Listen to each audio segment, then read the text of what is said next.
हमारे हिंदू राजा कैसे थे, ये बात हमारा इतिहास कभी सही से बता नहीं पाया, लेकिन हम आपको एक छोटी सी कहानी बताते हैं। 250 ईसा पूर्व में चक्रवर्ती सम्राट अशोक ने अपने पुत्र महेंद्र को श्रीलंका भेजा, और उनके पुत्र श्रीलंका अपनी सेना को साथ लेकर नहीं गए थे, बल्कि उनके साथ सिर्फ 4 बौद्ध भिक्षु गए, जिनका मकसद श्रीलंका में ज्ञान का प्रचार प्रसार करना था। जबकि मुस्लिम आक्रमणकारी जहां भी जाते थे वहां अपनी सेना को साथ ले जाते थे और वो इस देश को लूटकर अपने अधीन कर लेते थे। लेकिन चक्रवर्ती सम्राट अशोक ने उस युग में भी ऐसा नहीं किया। अब सोचिए, ग्रेट कौन है?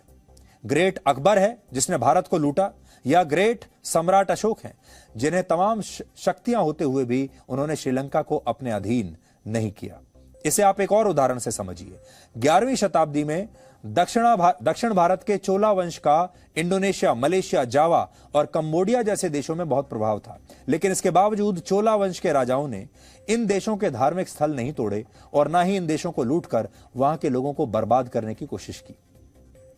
लेकिन क्या आपने इतिहास की किताबों में ये सब पढ़ा है? ये तमाम बातें हम तथ्यों के आधार पर कह रहे हैं, और इसके लिए हमने एनसीईआरटी की किताबों का आज अध्ययन किया है। जैसे आज जब हम 7वीं कक्षा की एनसीईआरटी की इतिहास की किताब पढ़ रहे थे तो पता चला कि इसमें एक चैप्टर दिल्ली सल्तनत और मुगल शासकों पर है। इसी किताब में यह भी बताया गया कि कुतुबुद्दीन ऐबक ने कुव्वत उल इस्लाम मस्जिद का निर्माण करवाया, और इस मस्जिद का विस्तार इल्तुतमिश और अलाउद्दीन खिलजी के शासन में हुआ। लेकिन यह किताब यह नहीं बताती कि यह मस्जिद 27 हिंदू और जैन मंदिरों को तोड़कर उनके मलबे से बनाई गई थी। एक और बात, आज हमारे ही देश की राजधानी दिल्ली में अकबर के नाम से एक बहुत बड़ी सड़क का नाम है, इसे अकबर रोड कहते हैं। लोधी वंश के नाम पर एक पूरे इलाके का नाम है जिसे लोधी कॉलोनी कहते हैं।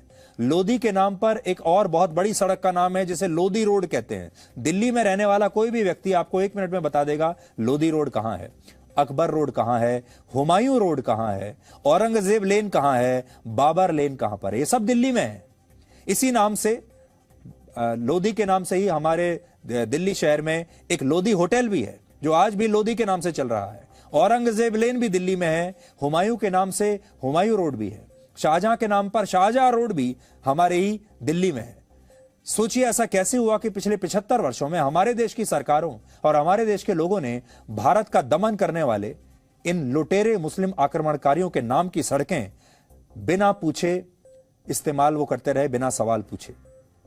आप सोचिए, ये कैसा देश होगा कि अपने ही आक्रमणकारियों के नाम पर रखी गई जिनका जो सड़कें हैं उन पर हम अंधे होकर चलते रहे। हमने कभी भी एक बार यह सवाल पूछने की कोशिश नहीं की कि जिस औरंगजेब ने हमारे देश पर इतना अत्याचार किया, उसके नाम पर हमारे देश में सड़क कैसे बन सकती है? जिस बाबर ने इतना अत्याचार किया, जिन तमाम लुटेरों ने इतना अत्याचार किया, हमारे देश को लूटा, उनके नाम पर हमारे देश में सड़क कैसे हो सकती है? और फिर उस सड़क पर हम चल भी कैसे सकते हैं? लेकिन सोचिए, किसी ने कोई सवाल नहीं पूछा और अब हमें इन सब की आदत पड़ चुकी है। अभी हाल ही में पृथ्वीराज चौहान के ऊपर एक फिल्म बनी है जो इसी हफ्ते रिलीज हो रही है। उसका नाम है सम्राट पृथ्वीराज चौहान। और आज मैं आपको इस फिल्म के 2 डायलॉग्स के बारे में बताना चाहता हूं, क्योंकि ये पूरी तरह से ऐतिहासिक तथ्यों के आधार पर बनाई गई फिल्म है और यह कहानी है पृथ्वीराज चौहान की। आपको 2 डायलॉग सुनकर मैं पढ़कर बताऊंगा जिससे आपको भारत की स्थिति के बारे में पता चलेगा।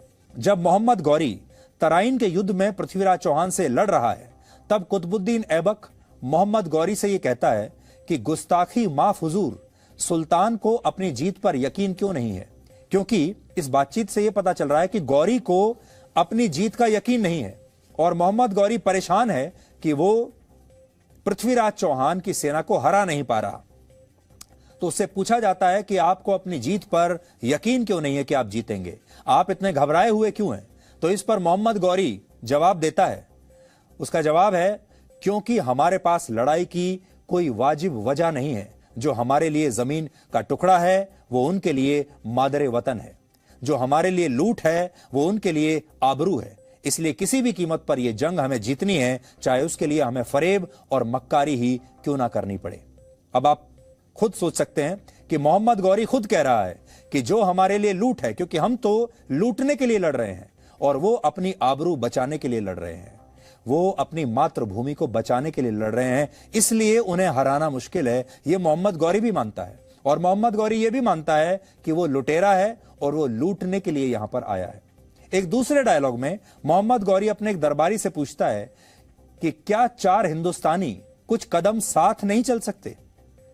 यह बात वो इसलिए कह रहा है क्योंकि जयचंद ने उसे एक ऑफर दिया है कि वो पृथ्वीराज चौहान के खिलाफ गौरी के साथ हाथ मिला सकता है। और इस पर गौरी हैरान है कि एक हिंदुस्तानी राजा दूसरे हिंदुस्तानी राजा को क्यों मरवाना चाहता है। तो वो पूछ रहा है अपने दरबारी से कि क्या 4 हिंदुस्तानी कुछ कदम साथ नहीं चल सकते। और इस पर उसका दरबारी कहता है कि चलते तो हैं हुजूर, लेकिन तब चलते हैं जब 5वां हिंदुस्तानी उनके कंधे पर होता है। इससे आपको यह पता चलता है कि उस जमाने में भी हमारे देश में कितने गद्दार हुआ करते थे। गद्दारों की कोई कमी नहीं थी। और गौरी जैसे जो लुटेरे थे वो भी इस बात को जानते थे कि हिंदुस्तान में बहुत गद्दार हैं, इसलिए हिंदुस्तान पर कब्जा करना बहुत आसान होगा। ये 2 डायलॉग हमने आपको इसलिए बताए, इसी फिल्म के डायलॉग हैं। Presenting B News app available on Google Play and App Store. Download it now.